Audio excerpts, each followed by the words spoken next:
Today's recipe is a perfect pick for hot summer days. First, thinly slice the wood ear mushrooms and cut the cherry tomatoes into quarters.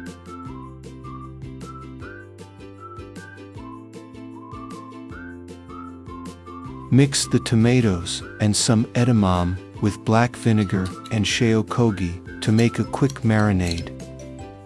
Now, here comes the twist. We're upgrading the boiling water. Boil the mushrooms first, then pour in some beaten egg to create a savory, egg drop style broth.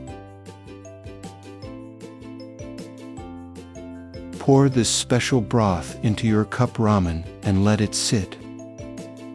In just a few minutes, your noodles are ready. Add the included tantanmen soup base and mix well. Then top with the marinated tomatoes and edamame, and it's ready to serve. A spicy tantanmen with a tangy vinegar kick, perfect for summer.